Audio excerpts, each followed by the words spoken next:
நல்லவர்கள் ஆளலாம். என்ன கேட்டான், நல்லவன் ஆளலாம். டேய், ஆம்பளையா இருக்கிறவன்லாம் எனக்கு அப்பனா இருக்க தகுதி வந்தவன் இல்லை. என்னை பெத்தவன் வேணும், அவன் தானே எனக்கு அப்பனா இருக்கணும். இது ஒரு மானம் கெட்டதனம். நல்லவன் நல்லவன் ஆளணும், நல்லவன் ஆளணும். என்ன நல்லவன், என்ன நல்லவன்? இங்கே தான் ஊழல் லஞ்சம் கர்நாடகாவில் ஊழல் லஞ்சம் இல்லையா? அங்கே போய் ஒழிங்கள. மகாராஷ்டிராவில் இல்லையா? மராட்டிய மாநிலத்தில் அங்கே போய் ஒழிங்கள. இங்கே தான். ஏன்னா கேனப்பைய கூட்டம் தான். தமிழன் சீமா என்ன சாதி, என்ன ஆளுங்க, என்ன மதம், அவர் யார், அந்த அவர் கார்த்திக் அது என்ன ஆளுங்க, ராமதாஸ் என்ன ஆளுங்க, திருமாவளை என்ன ஆளுங்க. எங்ககிட்டலாம் சாதி வெங்காயத்தை கேட்க தெரியுதில்ல. இதே அந்த கருணாநிதி ஜெயலலிதா எம்ஜிஆர்.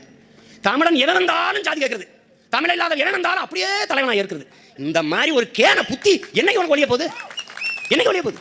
நீ எம்ஜிஆர் சாதி கேட்டிருந்தா ஒரு வார்டு கவுன்சிலர் ஆகிருப்பார் அவரு, சொல்லு. அந்த கொடுமை போய் அப்புறம் இன்னொரு கொடுமையை கொண்டு வந்து, ஏய் இவங்க எப்படி ஆட்சி செஞ்சாங்க தமிழர்களை?